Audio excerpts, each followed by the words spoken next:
Bueno, muy buenos días y tardes para todos.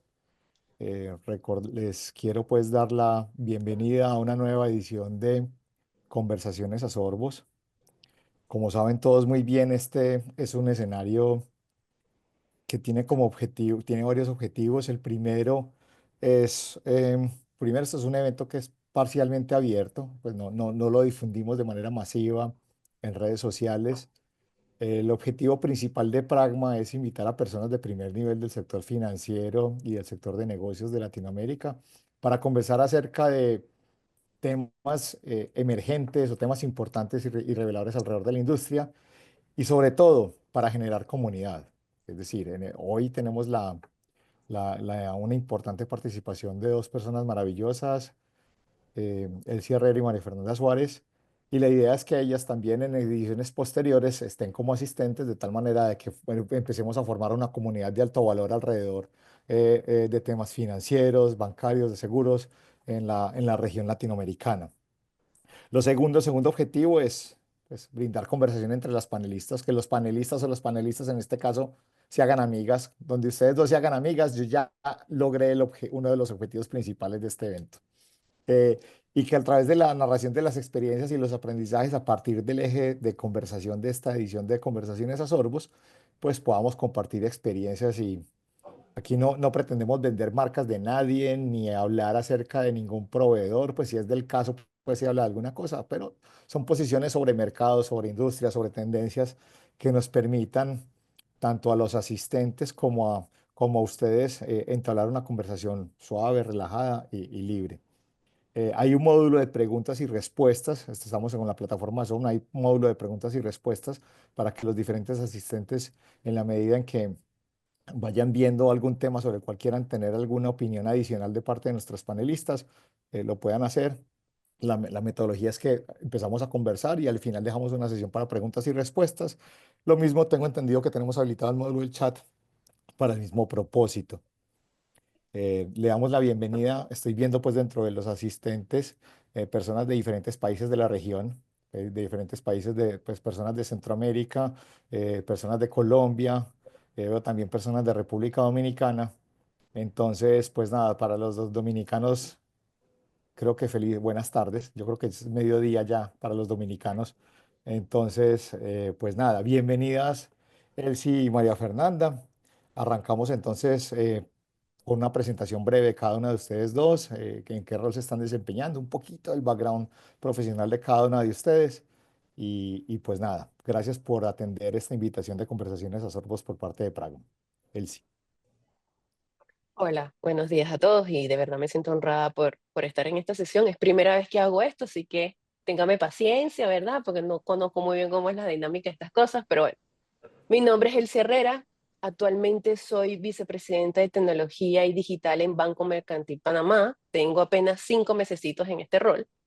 Antes de esto fui consultora en Ernst Young o en EY, como se conoce, casi que por 10 años estuve ahí. Y antes de eso fue líder de QA y antes de eso fui desarrolladora. Entonces creo que sin querer fui como que escalando las diferentes etapas del ciclo de vida de un desarrollo, Ujú. así que me lo conozco bastante bien. Soy ingeniero de sistemas de la Universidad Santa María en Venezuela, tengo un MBA de la Universidad de Chile y básicamente mi background siempre ha sido en tecnología, incluso dentro de EY estuve siempre en proyectos de tecnología, cambios de core, fusión de bancos y básicamente eso sería así un resumen súper ejecutivo de mí. Perfecto, muchas gracias, Elsie. María Fernanda, tu turno. Bueno, a ver, ¿yo qué les cuento? Yo tengo como la mitad de mi vida en el sector financiero y la mitad de mi vida en el sector de energía.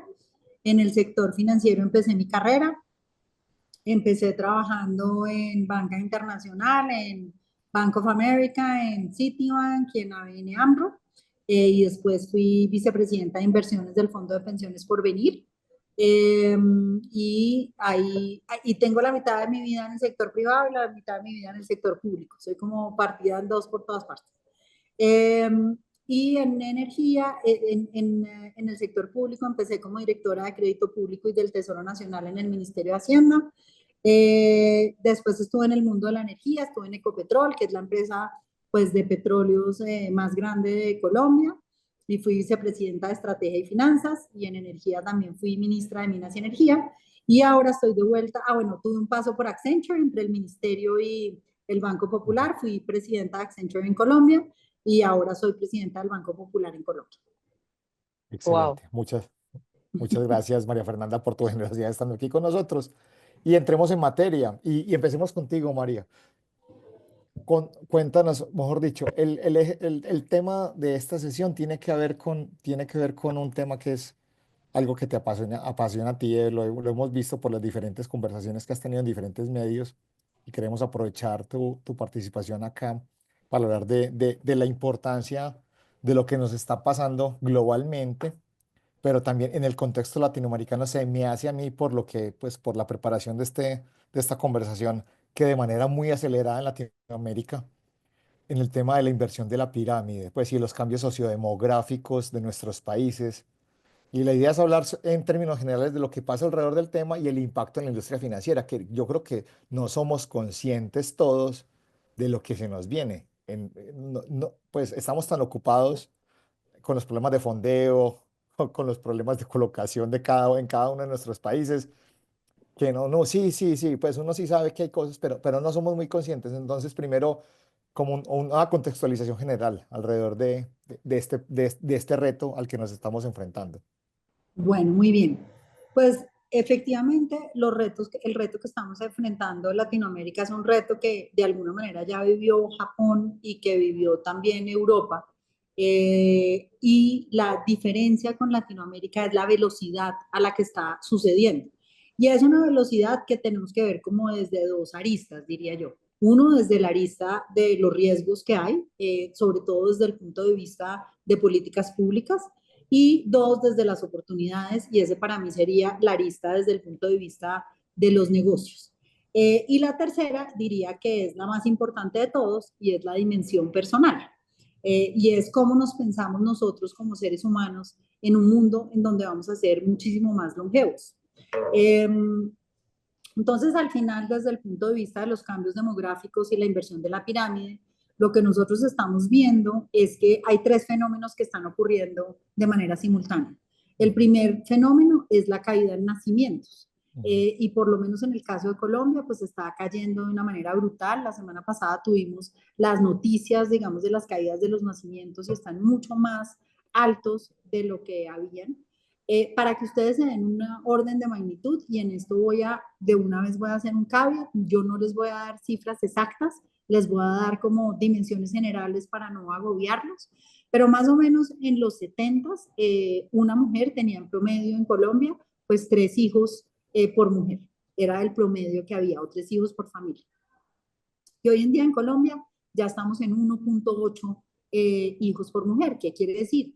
Que el país ni siquiera está reproduciéndose completamente y que por lo tanto, si hoy en día somos 50 millones de habitantes, puede que tengamos algún crecimiento poblacional, pero en términos generales el tamaño de la población va a empezar a reducirse. Eso es lo que pasa en nacimientos. Y para que ustedes se queden con un dato que a mí me pareció impresionante, la tasa de fecundidad, que es la de hijos por mujer, es más baja en Bogotá que en Tokio. O sea que el nivel hoy en día, o sea, el nivel al que eso está pasando es un nivel muy acelerado.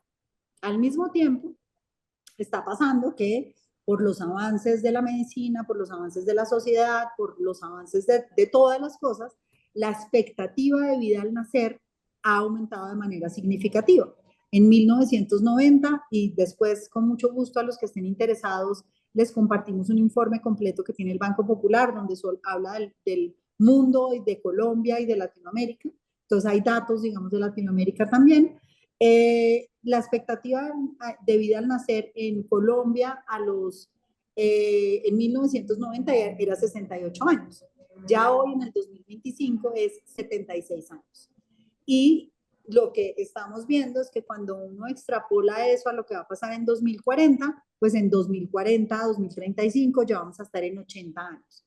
Y tenemos un porcentaje importante de la población que empieza además, porque eso es un promedio, ¿no? Pero empieza a vivir por encima de esa edad. Y para que ustedes se imaginen, en el banco, solo en el banco, en el Banco Popular tenemos 1 de cada 4 pensionados de Colombia es cliente del Banco Popular, pero yo ya tengo 500 clientes que tienen más de 100 años.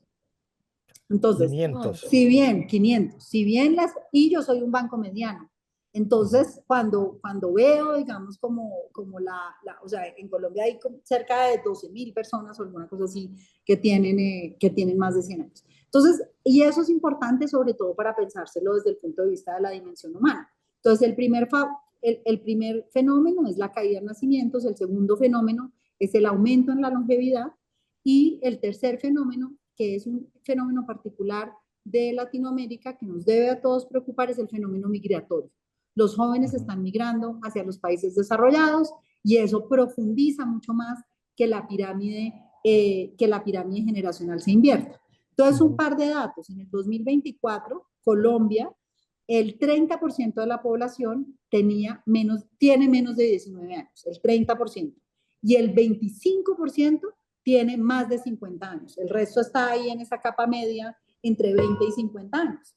En el 2050, solo el 20% de la población va a tener menos de 19 y el 45% va a tener más de 50 años. Y ahí es cuando la pirámide se empieza, ya no es una pirámide así, por ahora va a ser como una cosa así y va a terminar siendo un cuadrado, porque vamos a tener muchos menos naciendo, siendo jóvenes y evolucionando, y los viejos creciendo en la parte larga.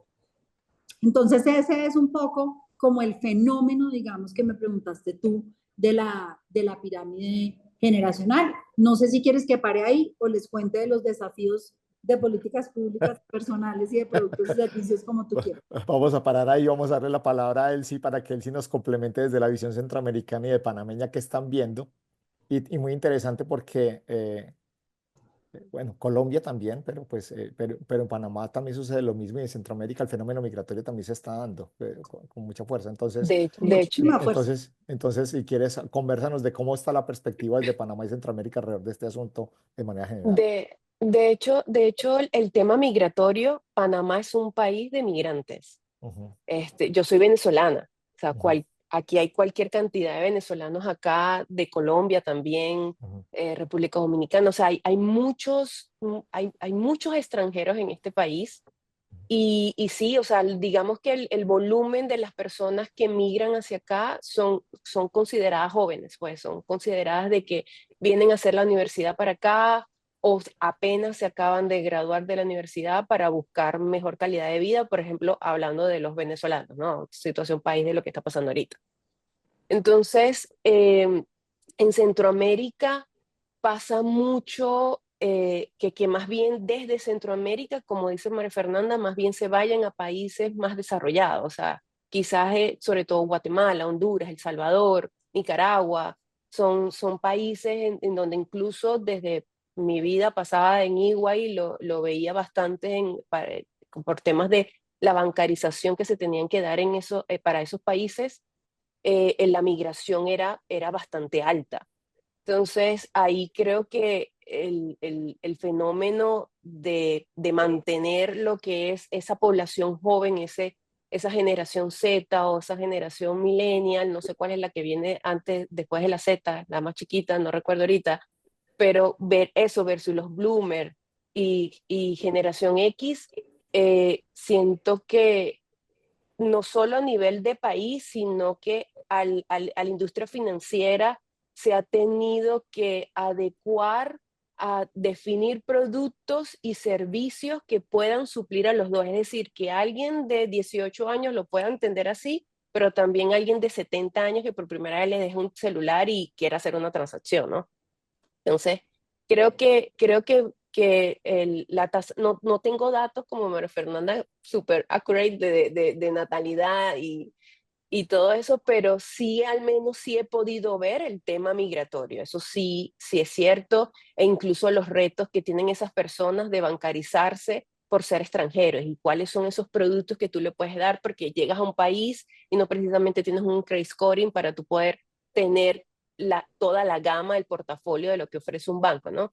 Entonces creo que eso es bastante uniforme en lo que es Centroamérica y en Panamá muchísimo.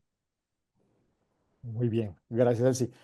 María Fernanda, ya estabas empezando a dar unas puntadas hablando de que tú tienes el banco en el que estás trabajando hoy, Banco Popular, tiene un especial foco de atención en población pensionada, ¿cierto? Que es uno de cada cuatro es cliente de Banco Popular. Eh, ¿Qué retos empiezas a tener tú desde el banco o qué retos has tenido históricamente en el banco para atender esa población? Porque no es lo mismo, pues, no es el mismo comportamiento desde la perspectiva del consumidor.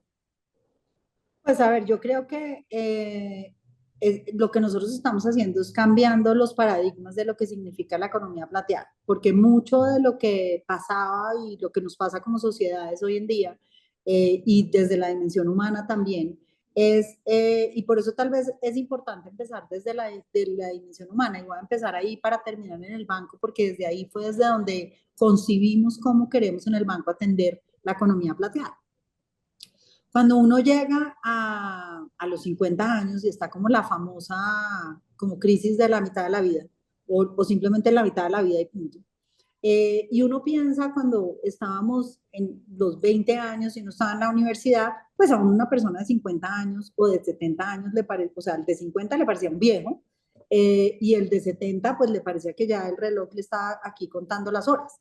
Y hay un cambio, digamos, muy grande en el momento en que aumenta la longevidad desde esa manera. Yo cumplí 50 años el año pasado y estudié un montón, como todas las dimensiones de cómo es la segunda etapa de la vida, y depende mucho cómo uno como sociedad y como ser humano se aproxime a esa segunda etapa de la vida. Porque cuando uno piensa en la película de Disney o las películas tradicionales, entonces usted tiene que estudiar algo, trabajar en lo que sea para realizarse, casarse, tener hijos, pues esto pues en el estereotipo más convencional, y será feliz para siempre y después se pensiona y se sienta a esperar a que los nietos lleguen y usted cuide los nietos. Entonces, en ese estereotipo, digamos que el propósito de la segunda etapa de la vida es un propósito como de verdad esperar a ver el reloj hasta cuando me da. Ujú. Al final, con el aumento de la longevidad y con la cantidad, digamos, de personas que van a vivir más allá, no solamente que su promedio de vida es 78 años, sino que van a vivir mucho más largo, pasan varias cosas. Uno, por lo menos en el caso de Colombia, una mujer, por ejemplo, se pensiona a los 57 años y un hombre a los 62 años y todavía le queda una etapa larguísima de vida y de vida saludable. Y ahorita les voy a hablar de la vida saludable porque esa es la otra que es muy importante, es uno cómo desde ya genera todos los hábitos para poder hacerlo. Entonces, en el concepto de vida, uno cómo se lo debería pensar. La economía plateada lo que piensa es que a los 50 años estamos en la mitad de la vida y que a uno le queda la mitad de la vida por vivir. Y que así como a los 20 años yo me senté a pensar qué carrera quería estudiar, qué quería hacer, si me quería casar o no, y pensaba y soñaba en cómo era esa etapa de mi vida, pues uno ya llega y uno dice, bueno, yo ya llegué donde llegué de mis sueños y ahora viene una segunda etapa que tengo que planear igual. Tengo que planear desde el punto de vista emocional con quién la quiero compartir y cómo va a ser y cómo tengo nuevas redes y nueva gente para que esos años nuevos no sean años llenos de soledad, porque uno ya no tiene formalmente lugares en donde encuentra tanta gente como el colegio, la universidad, el trabajo, sino uno ya se empiezan a reducir sus círculos sociales, entonces, ¿en dónde voy a ampliar mis círculos sociales con los nuevos intereses? ¿Cuál es mi propósito en esa segunda etapa de la vida? Y de eso depende la salud emocional. La tercera dimensión es la dimensión física. Entonces, ¿qué como hoy y cómo me ejercito hoy? Porque las condiciones en las que yo voy a estar a los 70 años dependen de lo que yo haga hoy, no de lo que yo haga a los 70 años. Entonces, yo tengo que empezar a invertir en eso, cómo duermo, todas esas cosas. Y el tercer arista es la salud financiera. Depende de la holgura financiera con la que uno llegue a esa segunda etapa de la vida, pues eso le va a usted permitir tener, digamos que una cantidad de cosas y de factores, y más libertades, que es al final lo que uno lo usa. Entonces, habiendo entendido nosotros que eso era algo para los cuales las sociedades hasta ahora estamos entrando en eso, porque uno piensa todavía que los viejos, como que la persona se puso vieja y como que es una persona pasiva de la sociedad, como que ya no es un ser activo, ¿cierto? Y ese cambio de paradigma hacia una persona activa, hacia una persona que a los 60 años va a entrar a estudiar algo nuevo, a que es una persona que quiere, tiene toda la vitalidad para viajar y para gozarse, que además va a tener, dado que hay un spam de vida más largo entre el momento en que se pensiona y el momento en que se muere, tiene una serie de cantidad de necesidades y además el spam de vida saludable también es mucho más largo o de vida no saludable. Entonces, las necesidades en salud, las asistencias y al final, desde el punto de vista financiero, cómo lo pensamos nosotros o cómo estamos, digamos, rediseñando nuestra oferta de valor. Nosotros rediseñamos todo nuestro modelo de atención, tanto en los canales físicos como en los canales virtuales, conociendo esa población y todos los productos relacionados con cuáles son los productos que usted necesita financieros que lo acompañan en esa segunda etapa de la vida, porque los bancos tradicionales están mucho más concentrados en el ciclo de la vida que se acaba en el segundo ciclo de la vida y no que empieza. O sea, el foco del resto de la banca, que me parece muy interesante de la posición de Popular, es el resto de la banca está enfocado en la primera mitad, básicamente. Así es. Y en la segunda mitad es, pues le dejamos ese negocio en los países en donde participen a los fondos de pensiones, a los fondos mutuales, a Y los, y los aseguradoras. clientes, exacto, y los clientes típicamente siguen en su mismo banco, pero ese banco usted ya no es el cliente para el que están diseñando los nuevos productos. Entonces nosotros sí somos ese banco para la mejor etapa de la vida, porque estoy pensando que necesita alguien de 40 años para planear para sus 50, que necesita alguien de 60 para planear la siguiente etapa, el de 70, el de 80, el de 90, y en cada una de esas décadas hay necesidades supremamente distintas. Perfecto. Vamos a pedirle a los participantes que están levantando la mano que la idea es que formulen sus preguntas a través del módulo de preguntas y respuestas para que al final de la intervención las podamos atender. Muy bien. Elsie, Mercantil, yo no, pues con lo que conozco del barco y con lo que hemos trabajado juntos, yo no conozco que Mercantil esté tan enfocado en la economía plateada. De todas maneras, en la configuración del banco, ¿qué perspectivas hay alrededor del tema y qué retos hay, cierto? Porque pues tu banca es un poquito, eso me parece que es más universal y que tiene mucho tema de banca también comercial. Entonces, no sé si se han enfrentado a esos mismos retos desde la perspectiva de la banca comercial, que puede ser similares, pero sutilmente diferentes a la banca de consumidor. Fíjate que Banco Mercantil, por cierto, hace unas semanas cumplimos 100 años Ujú, de estar en el holding, cumplió 100 años y creo que Banco Mercantil tiene de todo un poquito. ujú, O sea, tiene una fintech que está manejando esos clientes súper jóvenes, súper digitales.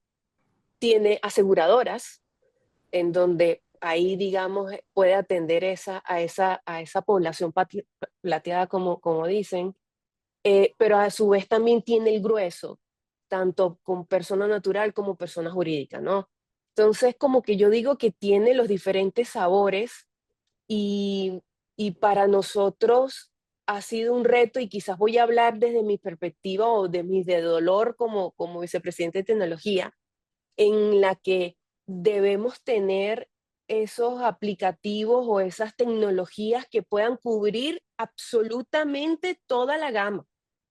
De hecho, ahorita estamos en un proceso de transformación tecnológica donde Pragma nos está ayudando y estamos ahorita en una fase de diseño en donde es bien difícil de verdad eh, ser, ser dinámicos, ser innovadores, pero a la vez no tan innovadores para que alguien como dice María Fernanda, o sea, alguien de 70 años que es súper activo, que tiene toda la vida por delante, créanme que van a usar el celular para pagar la cena y van a hacer una transferencia de su banca móvil y van a, no sé, a consumir o a solicitar servicios y productos desde su teléfono. Y créanme que lo hacen, o sea, no es que esa persona va y le da el celular al hijo y que toma, pídeme algo, un adelanto de mi tarjeta de crédito. No, lo hacen ellos mismos. Entonces, tenemos que tener la versatilidad para poder cubrir ambos mundos e incluso a personas que están ahora empezando a bancarizarse, a entender qué significa eso de la banca móvil, cómo es eso tan cool de pagar con el celular, de que te transfiero a través de un correo o un teléfono.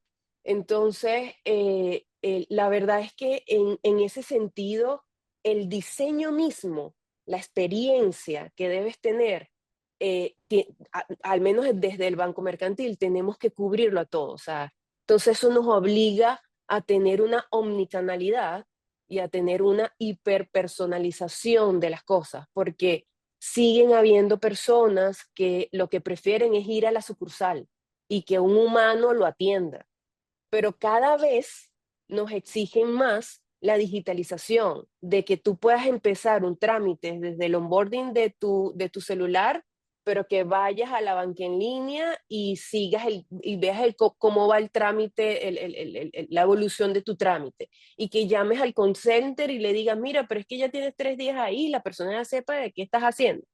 Entonces, esa omnicanalidad siento, y viendo la tendencia hacia más adelante, creo que va a ser vital. O sea, cualquier banco o cualquier institución financiera debe tener el manejo de esa omnicanalidad, tiene que ser muy rápido, eso es otra. Cada vez las personas no, o sea, se tarda 3 segundos en la banca móvil en cargar algo y esto está malo, ¿qué pasa con el internet? No sé qué. Entonces, créanme que sí nos hemos visto retados en ese sentido, y sobre todo precisamente en este momento que estamos haciendo esa transformación tecnológica en la que debemos cubrirlos todos, pero también desde una perspectiva de seguridad. O sea, tenemos que tratar de ese phishing o porque con la inclusión de la inteligencia artificial, y quizás ya estoy mezclando muchas cosas, ¿no? Pero con la inclusión de la inteligencia artificial para cosas buenas, también se hacen para cosas malas. Entonces nosotros también nos tenemos que preparar, porque quizás esa persona de 70 años, o casi 80, le llega un correo y dice, mira, aplica para X producto y, ¡pum!, y da todos sus datos. Entonces tenemos que cubrirlos también o de protegerlos de que no caigan en ese sentido, ¿no? Entonces, no es solo la experiencia, la omnicanalidad, sino también la seguridad para evitar fraudes. El hecho de esos instrumentos financieros que se utilicen estén cubiertos para que la persona tenga la tranquilidad de que puede hacer uso de su dinero o sus servicios financieros en cualquier parte del mundo por cualquier dispositivo. Entonces, creo que esa gama, pues, nos ha obligado a tener que mantenerla y cubrirla en el todo. Muy bien, sí, sí, sí, no, totalmente de acuerdo. De hecho, antes de continuar como con la siguiente pregunta, voy a hacer ya una interpelación muy, muy personal. Y es, yo soy el Chief Security Officer de mi mamá. ¿Sabes? Soy el validador de links y de mensajes de toda índole que le llegan. Obviamente, el 95% le digo, mami, nadie te va a ofrecer nada gratis. Mami, Ujú. si no llamaste tú, créeme que la probabilidad de que sea alguien que no quiere, que no es debido, es muy alta. Y lo otro es que he visto yo, y le pregunto a María, voy a hacer mi caso, voy a expresar mi caso personal con una pregunta, y es este tema de las nuevas tecnologías. ¿Qué tanto se apalanca el banco para que esas nuevas tecnologías sí le sirvan pues a los retos de esta generación a la que estamos entrando? Me estoy volviendo plateado ya. Pero entonces, a mi mamá, yo, por ejemplo, yo a veces le manejo las cuentas, soy yo el que me le sé la Ujú. clave, el que tengo el acceso. Entonces, ella le llega una comunicación de un banco, pues como el tuyo, realmente ella sí, sí es cliente del banco tuyo, y yo dice, mijo, hágame usted eso, hágame usted eso, hágame usted eso. ¿Cómo es la relación y la interacción con esta generación plateada? ¿Qué retos has tenido desde la usabilidad? ¿Las nuevas tecnologías sí te han servido para eso? ¿No te han servido para eso? Pues como cuéntanos un poco más de ese A ver, yo aspecto. creo que el tema de tecnología es uno de los temas, digamos, que más importantes que uno tiene que manejar asertivamente eh, acá, porque uno primero tiene que asegurar que está disponible toda la tecnología, además para no segregar y no hacer que esta población no tenga ese acceso a la tecnología. Entonces tienen que tener acceso a todas las temas iguales, pero sí cuando uno entra a profundizar en el nicho, hay varias cosas que no se pueden hacer de la misma manera. Entonces tú mencionabas un tema, por ejemplo, y es cuando uno tiene los temas de riesgos de fraudes, pues uno pone todos los gates, digamos, para poder contener biométrico, reconocimiento facial, etcétera. Vaya y le toma un biométrico a una persona de 80 años, uno ya prácticamente no tiene huella. Correcto. Entonces, si esa es tu única puerta de seguridad, moriste porque tú estás excluyendo a la persona de la seguridad porque las herramientas le dejan de funcionar.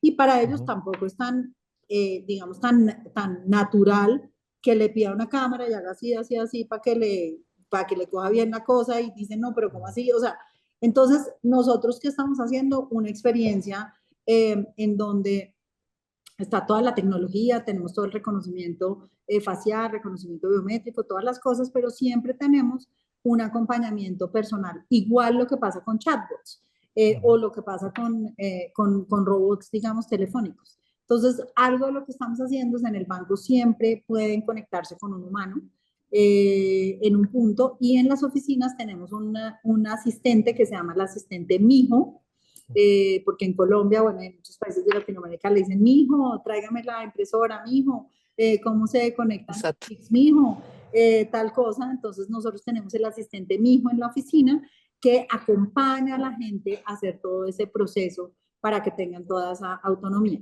Pero hay cosas también especiales, como el tamaño de letra en la aplicación. Y, o sea, es ese tipo de cosas. Y cuando uno piensa realmente en este cliente mucho y cómo utilizar la tecnología, hay cosas muy interesantes porque el mayor, o sea, ya en la edad de los más adultos, pues uno casi siempre todos vamos a llegar a los 70 años con alguna discapacidad. O sea, a partir de los 70 años. Entonces, uno antes tenía como la concepción de la población discapacitada que nació discapacitada. Pero en la medida en que uno tenga esta extensión, digamos, en la vida, uno tiene una restricción en la movilidad, una restricción visual, una restricción auditiva, una restricción cognitiva. Entonces, ¿cómo ponemos la tecnología? Y eso es algo que solamente está, digamos, que en el mapa de cómo lo vamos a usar, pero no es algo que tenemos todavía disponible, pero son el tipo de oportunidades que uno ve para poder asegurar que la tecnología lo que hace es que facilita toda esta interacción cuando uno llega a esa edad con esa discapacidad. Y todos vamos a llegar allá. Eso sí es seguro. Todos vamos a llegar allá y todos vamos a llegar muy probablemente, pues no, muy probablemente no, con una discapacidad, porque cuando aumenta la longevidad, hay una cosa que es interesante tener en cuenta y por eso tan importante los hábitos, no ha aumentado tanto la edad en la que empiezan las enfermedades, sino la ciencia y la medicina y eso ha extendido, digamos, la longevidad, pero Exacto. lo que tiene es apoyos y cosas que le permiten. O sea, nos vamos a enfermar. La entrada a las enfermedades para todos es más o menos la misma, exactamente la Depende de misma. tus hábitos, Ok, depende de tus hábitos para, físicos, emocionales, cómo empiezas a ejercitar el tema mental, alimentación, todas esas cosas, cómo duermes, todo eso, digamos, yo por eso es que cuando iba a cumplir 50 empecé a estudiar, no, eso requiere una disciplina, pues, hay una cosa, hay un emprendedor muy, pues, muy interesante, pero brutal, que se llama Blueprint, que está tratando de desarrollar un modelo para ser inmortal. Entonces, se toma todo el tiempo exámenes médicos todos los días, tararara, lo pueden oír en podcast, está por ahí, y logró reducir que su edad, creo que tiene como 45 años, y en este momento tiene la edad física de una persona de 20 años a punta de hábitos y a punta de cambios. Entonces, uno sí tiene ese poder, pero pues es muy difícil, pero uno sí tiene que ser muy consciente desde ya de cómo acompaña y cómo se prepara para poder ser lo más vital. Igual, pues no, o sea, a uno le puede dar cáncer, le puede dar diabetes, le puede dar tal cosa, pero pues uno sí, y son 4 enfermedades que son las enfermedades que son las más críticas que dan entre los 65 y los 75 típicamente. ok, perfecto. Yo tengo una pregunta para las dos y es, y de pronto lo mencionaba él, sí, ahora da unas puntadas alrededor del tema y es, esta población en esta coyuntura, en la coyuntura actual, porque esto pues es un tema que uno no es capaz, no somos capaces de definirlo, la población que empieza a ser plateada hoy su comportamiento, su manera de actuar, etcétera, no es la misma población plateada de dentro de 10 años. Y eso se va a Correcto. ir moviendo en el tiempo. Pero la que tenemos hoy, por las condiciones económicas y por lo que ha pasado en nuestros países, es una población de la cual no tenemos datos. Hay mucha población que está siendo plateada de 50 años que la desconocemos porque la inclusión financiera en nuestros países sigue siendo muy bajita. ¿Cómo hace uno como institución financiera para disminuir el riesgo y para hacer gestión de riesgo de manera completa y para poder clasificar bien esas personas y cómo ofrecerles un servicio que se ajuste a las necesidades de esta etapa, sabiendo que yo no sé quién es? ¿Cómo hace uno cómo hacen ustedes o cómo hacen para conocerlos de la mejor manera posible?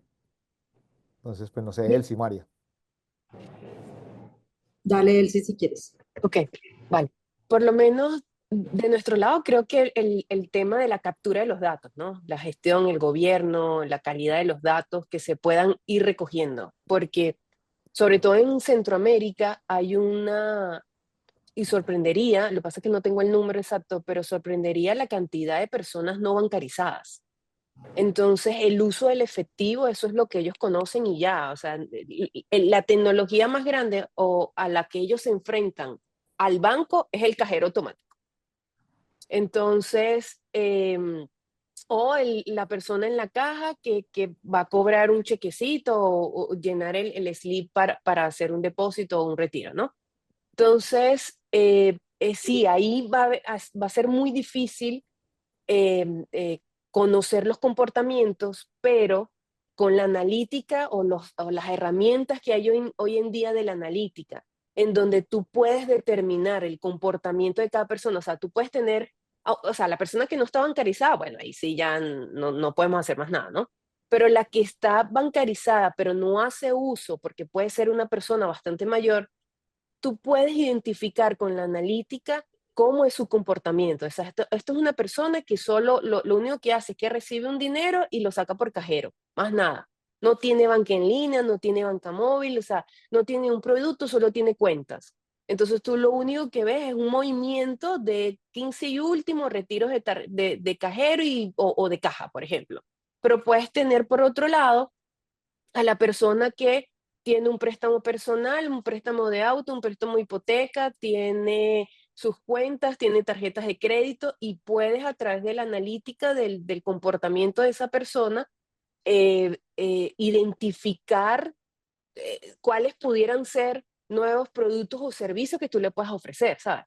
Entonces va a variar y realmente el poder está en tener el dato y hacer un buen uso de esa analítica, de ese dato, para tú poder identificar o entender ese comportamiento para hacer mejoras a tus canales o entender esa omnicanalidad que le tienes que dar, mira, cuál es la que tienes que potenciar más.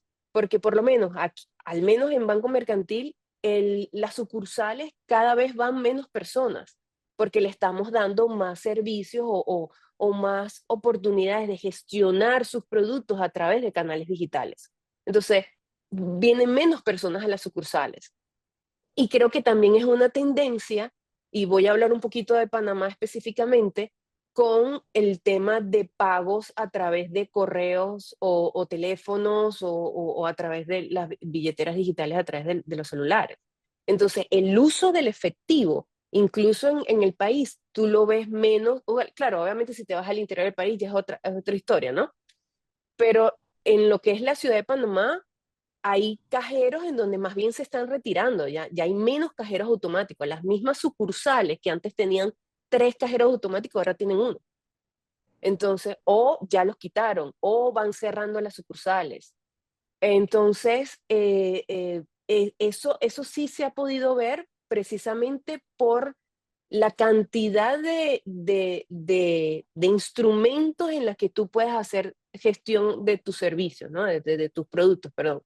Entonces, creo que algo muy valioso es eso, es tener los datos. Dicen que los datos van a ser el nuevo petróleo, y creo que sí es así, porque con esos datos tú puedes entender el comportamiento de cada una de las personas, de toda tu clientela, puedes entender el comportamiento del país como para poder identificar y generar nuevos productos y servicios, o sea, quizás nuevos productos a nivel de seguro para esta población plateada, pero qué tipo de, puedes tener una hiperpersonalización incluso a nivel de los seguros.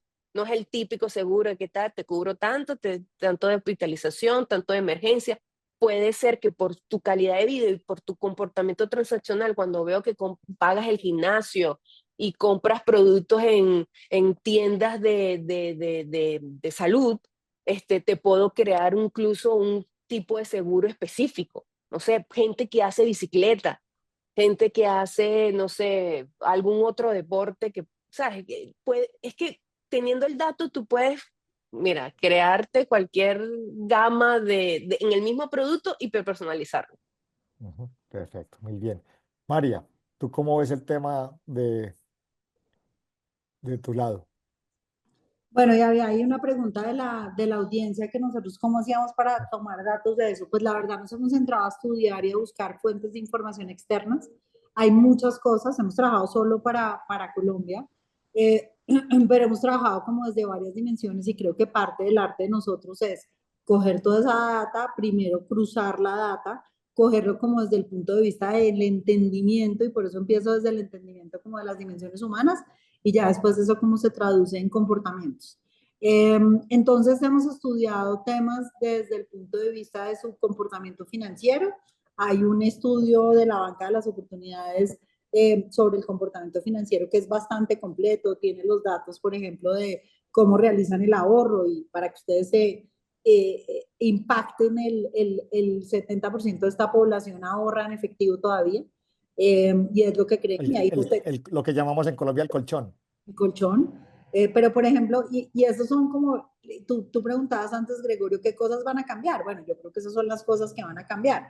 Alguien de 50 años hacer transacciones de pagos inmediatos y ahorita que entra en Colombia breve y que ya en el banco pueden utilizar las llaves con el TAC, que realmente eso nos va a facilitar muchísimo y tenemos una apuesta para tratar de disminuir el uso de efectivo en eso porque uno simplemente pone en su tag aval, el mío es @mafe Suárez, entonces no tengo que dar mis datos personales, pongo y con Correcto. eso es todo, porque hoy en día, por ejemplo, pues las personas en digitar la transferencia y el NIT o la cédula y el apellido y tal, eso es muy difícil, entonces con las llaves es muy fácil. Pero lo que nosotros tenemos es que tenemos esos estudios, hemos hecho estudios propios, hemos hecho muchas investigaciones de mercados, digamos, para poder entender las necesidades del consumidor, cómo es. Eh, y hemos empezado a recoger pues data de diferentes fuentes. Y pasa mucho que en la medida en que uno profundiza, uno se vuelve como un imán. Entonces a uno le mandan los estudios. Hay otra compañía en Colombia que se llama Radar, que es especialista en todos los temas de consumo. Entonces ahí vemos cuánto es el gasto de bolsillo en educación, cuánto es el gasto de bolsillo en salud. Y eso es lo que a uno le permite entender el cliente, entender cómo se está haciendo, verlo por las diferentes edades, porque es muy diferente y nosotros lo tenemos partido por décadas, muy distinta a la necesidad de alguien de 80 que alguien de 40 o alguien de 60. De esa manera, pues vamos estudiando al cliente y vamos haciendo los productos. Ahorita, por ejemplo, ¿qué encontramos? En Colombia solo el 30% de la población silver tiene acceso al crédito. Y una de las razones principales, pues es porque de todas maneras la desprotección a la vejez es muy alta. Solamente el 25% de las personas, o una de cada tres personas es más del 25%, una de cada tres personas en Colombia tiene pensión. Y quien no tiene pensión es muy difícil que tenga acceso al crédito. Entonces acabamos de lanzar una tarjeta de crédito, la lanzamos en noviembre, que se llama la tarjeta de crédito posible, que es una tarjeta de crédito hecha para personas que tengan ingresos de menos de 2 salarios mínimos y lo hicimos con el Fondo Nacional de Garantías. Entonces ahí estamos, digamos que buscando hacer esa inclusión financiera desde ese conocimiento y desde nuestros productos. Y también es muy importante pues, en los modelos de atención. Eso sería como en términos generales. Muy bien, muchas gracias. Ahora tengo para cerrar y para darle paso, pues como las preguntas es consideraciones respecto a los equipos de trabajo, a la parte interna. uno cómo aplicar los conceptos de la economía plateada alrededor de nuestros equipos de trabajo y colaboradores. Pues se van a pensionar a los 50 y, ya se me olvidó, 57 y 62 para el caso de Colombia, pero ¿estamos viendo esa misma tendencia o no? Pues porque o la permanencia de nuestros colaboradores como la estamos viendo dentro de nuestros bancos. O ahí sí sigue presentando el mismo fenómeno de rotación, de entrada de personas jóvenes. No vemos el impacto de la economía plateada y de la generación plateada al interior de nuestras empresas. Pues mira, yo te diría que ahí pasan dos cosas. Uno, yo creo que eso es uno de los paradigmas. Por ejemplo, ahorita que en Colombia estamos en la discusión de la reforma laboral y de la reforma pensional, estaba completamente olvidada esa población, completamente olvidada. O sea, nadie estaba pensando en esa población. De hecho, puede ser muy malo pensionarse muy joven, porque uno de todas maneras se le caen los ingresos. Pero está un poco el dilema desde el punto de vista de la política pública de si los que tienen más años, porque no los puedo llamar viejos a alguien de 57 años y 62, no salen de la fuerza laboral y todavía tengo un problema de empleo, ¿cómo hago? Ujú. Pero la única manera en que lo vamos a resolver como sociedad es que las personas que tengamos más años sigamos siendo productivas y activas en la sociedad. Y ahí vendrá hacia futuro un cambio de paradigma en que realmente las personas sigan trabajando. No necesariamente puede que se pensionen y tengan como un segundo empleo o un empleo distinto, pero creo que es algo que está pasando y nosotros en el banco estamos viendo qué esquemas podemos hacer para poder contratar pensionados. Ujú. Pero hoy en día está mal pensado qué significa contratar a un pensionado. Les voy a dar un ejemplo. Si yo tengo una persona trabajando que se pensionó, o sea, que ya está en edad de pensión y ya tiene el derecho a su pensión, así no se la están pagando, pues yo le puedo decir a la persona, muchas gracias, ya cumpliste tu edad de pensión, adiós, y no hay que pagarle una liquidación. Si yo contrato a una persona que ya está pensionada y trabaja 5 años después de pensionada, yo sí le tengo que pagar una liquidación. Entonces, ese es A lo un que, incentivo a hacerlo, ajá, ajá. desincentivo a hacerlo. Entonces, son el tipo de cosas que estamos viendo uno cómo lo puede hacer para poder volver a incluir esta población dentro de nuestras fuerzas laborales, porque por lo menos en nosotros vemos que toda esa sabiduría que hay es una sabiduría a la que le podemos sacar mucho jugo, mucha potencia y es una fuerza laboral muy interesante y muy interesante más hoy que también hay cosas en las que tenemos desafíos, digamos, en trabajos que los jóvenes no quieren hacer. Muy bien. Y Elsie. complementando un poquito a María Fernanda, la verdad es que esas personas son las que tienen, las que yo llamo herida de guerra. Son esas personas que, o sea, tú puedes irte a ChatGPT y dime cómo implementar este sistema y te puede decir toda la teoría, pero no te va a decir, mira, cuidado aquí porque la vez que yo lo implementé en aquella situación me pasó A, B, C y D. Eso no te lo va a decir ChatGPT. O no, mira, en esta línea de código ponle esta función y ya lo resuelves. Eso no te lo dice ChatGPT. Entonces, yo sí considero que las personas, incluso en Mercantil Venezuela está pasando porque el core bancario es un mainframe en la que las personas que gestionan eso son ya de alta edad y son personas que son excelentes y maravillosas y que cuidan mucho porque son las que manejan el sistema central del banco, ¿no? Entonces, siento que eh, el- esa capacidad de mantener a esas personas creo que es vital por la misma experiencia que se tienen. Ellos mismos tienen las ganas de estudiar nuevas tecnologías, Java, Python. Ellos incluso mismo te lo dicen y de verdad son bien productivos. Y lo que te digo, es como que el combo perfecto porque tienen cualquier cantidad de años de experiencia que alguien recién contratado, que puede ser el genio en un lenguaje de programación, por ejemplo, no te va a tener ese nivel de experiencia que tiene la otra persona. Entonces, para mí sí considero que es valioso tenerlo. Obviamente, incluso la misma persona puede querer salir, no porque tenga que salir porque ya cumpliste tu cuota, ¿no? Es que ya creo que más bien cambia esa dinámica, es porque ellos quieren ya, miren, señores, ya yo quiero ser abuelo y ya está listo, ya mis hijos me pueden mantener.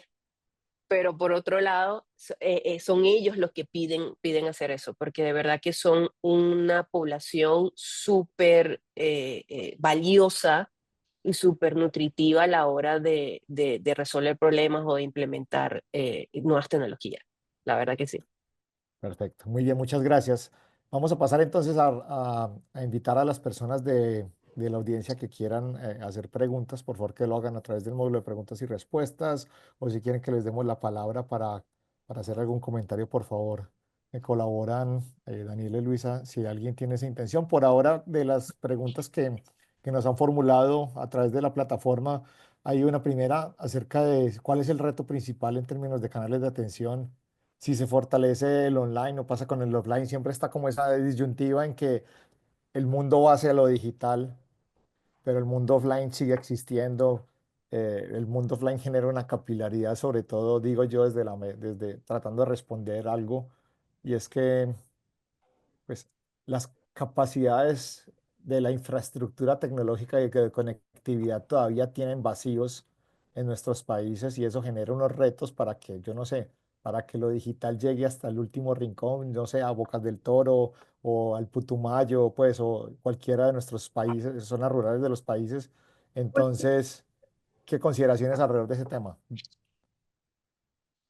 Pues nosotros tenemos muy claro que hoy en día tenemos que ser digital y no podemos escoger ser solamente digitales y tampoco vamos a ser solamente físicos porque pues el mundo ya no es así. Ujú, Entonces el híbrido digital es muy, es en donde nosotros vemos que está la solución y no es solamente tener canales digitales y tener canales físicos, sino también buscar tener interacciones que sean híbridas.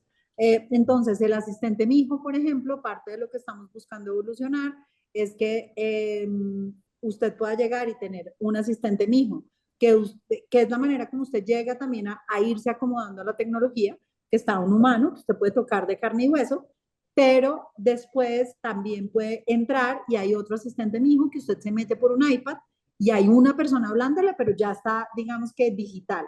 Y eso va evolucionando después a que usted ya puede escoger ujú. un avatar, por decir, un avatar que va a tener la interacción desde el punto de vista de chat. Entonces, como tener todas las opciones y también que vayan pudiendo hacer ese tránsito, pues es como parte de nuestra estrategia desde el punto de vista de modelo de atención. Sin embargo, en el Banco Popular sí tenemos una promesa y es que siempre que usted quiera lo puede atender un humano de Siempre. verdad, un humano de carne y hueso, Ok. no, No, no, no, no un avatar o no una un inteligencia. simulado. No, no, y eso va a ser algo, digamos, que es importante, porque es decir, bueno, realmente el bot va a avanzar tanto y lo que estamos viendo con inteligencia artificial, pues que usted lo que está buscando es que cada vez menos sea, que no se perciba Ujú. realmente la diferencia entre el humano y el artificial. Y creemos que en ese tránsito, en la generación que estamos atendiendo, es muy importante esa capacidad de decir quién lo está atendiendo. Perfecto. Sí. Yo creo que se tiene que hacer distinción en, en productos o en el servicio y qué canal potenciar, porque si es alguna pérdida o robo de algo o tienes algún problema, el humano siempre va a querer hablar con el humano, porque hablarlo con un chatbot va a ser muy difícil porque las preguntas están como que predeterminadas, a pesar de que puedas tener inteligencia artificial por detrás, limita un poquito, entonces sí, genera más bien frustración y lo que quiere la persona es hablar con el humano. Pero cuando son cosas de consultas o validaciones o entender cómo va tu trámite, o sea, creo que sí la tendencia puede estar en irse hacia lo digital. Y como dice María Fernanda, o sea, creo que todos siempre debemos tener una fuerza humana que siempre pueda atender a las personas, el call center, las sucursales, los ejecutivos de atención. Creo que eso siempre va a ser, siempre va a perdurar, siempre. Ujú. Muy bien. Me perdonan el francés, pero empezaron a disparar, entonces voy a tratar de ir resumiendo. Hay un comentario de Carlos Vidal sobre que está en México y dice que él, pues siendo cliente, él menciona tres bancos. Voy a omitir pues los bancos aquí para no, porque no tiene una buena experiencia con ellos. No, entonces Okay. habla que la omnicanalidad no se está cumpliendo y que pues esa conciencia de las dificultades, las discapacidades de movilidad en este caso, que es la que menciona él, hacen que la experiencia sea con demasiada fricción. Entonces, pues yo me imagino que algún comentario acerca de las consideraciones para que el flujo sea realmente fluido y y no permita pues ese tipo de interrupciones. Pues si quiere alguna de las dos comentar algo al respecto.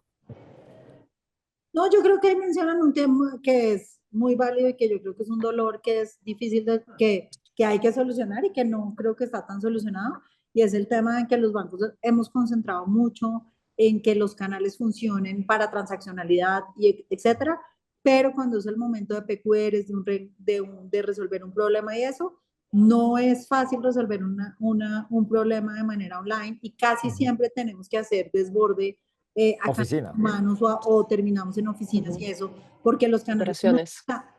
los canales no son tan ágiles en resolver problemas. Yo personalmente diría que es algo que en el banco estamos trabajando en cómo mejorar, porque no somos, digamos que la autogestión de problemas no es tan fácil. Nuestra Sí. postventa sigue siendo compleja, pues, y No, los tenemos casos. una postventa buena cuando hay un problema, cuando hay un fraude, cuando hay algo así, que usted vía canales electrónicos le resuelva eso, termina desbordando a los canales. A un canal, digamos, en donde no es, porque uno lo que busca es que en el canal, pues logren resolver, digamos, en el momento en que está la persona. En muchos casos hay que simplemente decir, oiga, le tengo que responder después, tengo que analizar el caso, etcétera, etcétera. Yo creo que son esos momentos en cuando hay, creo que somos mucho más rápidos, en donde creo que somos muy buenos, en prevención de fraudes, somos muy automáticos en informar, en mandar las cosas, en decir usted está haciendo esta transacción, etcétera. A veces bloqueamos cuando el cliente no quiere, pero estamos buscando prevenir fraude. Eh, se me olvidó lo que les iba a decir. Era tener otra tercera cosa en mi cabeza, pero me llegaron los... Está bien. No, se me fue la palabra. Nos llegó la generación Silver. Pero creo que hay mucho mucho todavía Perfecto. bueno, hacer asesorías financieras o cosas así. Tenemos que avanzar más. Ya se cumplió el tiempo. Yo quiero saber si tenemos un par de minutos o si cortamos aquí para dos o tres, una pregunta más o dos preguntas más. Yo me puedo quedar Yo, 5 minutos. ajá, O- igual yo. ok, perfecto. Entonces hay una rápida y es el porcentaje de mercado que representa la economía plateada. Esto de cambiar país por país, pero debe ser muy homogéneo en la TAM. ¿Algún estimado, algún número, pues, para Sí, decir? yo les puedo decir que en Colombia representa el 12% del PIB. Entonces, que de todas maneras es el segmento de la población que tiene más dinámica económica. Es lo que les diría. ¿Por qué? Porque es el segmento de la población, sobre todo cuando usted llega después de los 45, usted llega al pico de sus ingresos. Estoy en la curva más Ujú, alta de productividad, más o Tiene la menos. curva correcto. más alta de ingresos y además después muchos gastos de bolsillo empiezan a migrar y son los que tienen más capacidad de ahorro Ujú. y mucha dinámica de consumo. Entonces es un segmento muy importante desde el punto de Súper vista valioso. Correcto. de consumo y ahorro. Hay una pregunta alrededor de la reconversión. Pues desarrollar productos financieros que impulsen segundas carreras, reconversiones laborales, reconversiones educativas, para poder que la gente vuelva a reengancharse activamente en la sociedad. ¿Algún comentario alrededor de eso? Yo creo que muchas personas que son profesionales y que por X y razón se toman la decisión de salir de una empresa, pueden siempre, o he visto que siempre vuelven a ser consultores, son asesores, y se educan en función de lo que esté sucediendo para que puedan prestar con base en su experiencia, porque es súper valiosísima, recomendaciones o guía de cómo efectuar X, Y, Z. Otras personas que son, por ejemplo, yo que soy tecnológica, el tema de lo que es la analítica de los datos, la inteligencia artificial es muy atractiva, llama mucho la atención. Entonces, siempre uno quiere saber, pero ¿cómo se hace eso? Entonces terminas educándote sin darte cuenta y eso te puede servir más adelante pero creo que siempre termina en un punto de ser ese consultor o ese asesor, o ese gurú que te puede ayudar en resolver ciertos problemas. Muy bien. Ya voy a dejar una última, voy a escogerla de manera subjetiva. Hay una, y es que no te olvides el video que nos recomendaste, María Fernanda. Si te acuerdas por ahí, me lo pasas después, yo lo pongo en el blog para que... ¿Cuál video? de hábitos de vida. Ah, bueno, no, pues he leído libros, mejor dicho, les tengo toda una bibliografía completa. Yo no sé si yo escribo en el Q&A, puedo escribir y ya les pongo. Sí, claro, pues aquí en el type, hay un botón de Type Answer, creo. Ah, sí, listo. Ahí yo les pongo bibliografía, ¿vale? Exacto. Y lo otro es Que son libros, pero pues pueden buscar también podcast. Ah, ya lo- sé, el video tal vez era el de Blueprint, el de Blueprint, sí, yo Ah, creo. el de Blueprint. el que quiere llegar a la Ajá, inmortalidad. Listo. ajá. Desde su experiencia, ¿en qué sectores económicos ve más movimientos o interés por parte de las personas mayores o pensionadas? ¿Qué oportunidades pueden surgir desde ahí para que las entidades financieras creen servicios o productos más relevantes para ese segmento? Seguros. Yo, de acuerdo, de acuerdo. Yo creo que todo el pedazo de asistencia, seguros, nuevas cosas de Correcto. educación y todo yo creo que hay un ámbito de desarrollar muchos negocios alrededor de las nuevas necesidades que necesitan. El tema de viajes no es Estoy de relevante a esa etapa. Viajes, viajes es súper importante, viajes, educación, entretenimiento en términos generales. Ajá. Eh, mm, Y salud. y salud, salud es decir fundamental. Claro. El gasto en salud pasa a pesar el 25%, digamos, Correcto. hoy pesa como el 10% cuando tú estás en menos de 50 y sube a pesar 50%. Miren, por ejemplo, un emprendimiento que a mí me encantó y ahorita justamente estaba dando una charla en la Cámara de Comercio de Bogotá en un clúster de economía plateada de todos los emprendimientos que se están desarrollando. Uno que se encarga es como un Uber, pero con acompañamiento hasta el médico, entonces las personas que tienen que no la recogen, la persona sube, acompaña a la persona hasta el médico, coge el reporte y le manda el reporte a la familia. Entonces yo creo que se va a desarrollar un montón impresionante de cosas que va a ser alrededor de eso. Y les Bueno, voy a recomendar uno, ya para cerrar, que se llama No Red Lights. Y es de una persona que tiene, ahí les mandé todos mis libros y y hay podcast y hay muchas cosas alrededor de eso. Y a las mujeres, no sé cuántas mujeres hay acá, muchas. pero les recomiendo mucho estudiar los temas de la menopausia, es uno de los temas más subestudiados que hay. Oprah Winfrey el lunes lanzó un especial de un programa sobre eso. Hay otro masterclass de menopausia buenísimo porque es un tema del que se habla muy poquito y el cambio que genera y está súper subestudiado. Y ahí les puse toda la bibliografía que sé. Excelente. Entonces, bueno, ahí ya con eso. No, pues ya ahora sí, ya nos llevamos la bandera roja de los 5 minutos. Yo les agradezco infinitamente su generosidad, Elsie, María Fernanda. Sé que las agendas son muy complicadas para personas como ustedes. Esta audiencia de Conversaciones a Sorbos, yo creo que se ve muy honrada de tenerlas aquí con nosotros, compartiendo estas experiencias, estos pensamientos, estas reflexiones que son muy valiosas y que como lo inicié, creo que estamos subestimando mucho este segmento en gran parte de nuestras geografías, lo tenemos muy relegado y felicitaciones al banco pues por la decisión de ir a por nosotros, que yo ya estoy ahí. No, de mi lado, Bueno, muchas gracias por la bienvenidos. oportunidad. Y un Exacto. placer conocerte, María Fernanda. Ay, lo mismo, Elsie, Gregorio, gracias por la invitación y que les vaya muy bien. Y gracias a todos por oírnos este rato. Sí. Muchas Los espero gracias. a todos en el banco. Perfecto, así será. Gracias.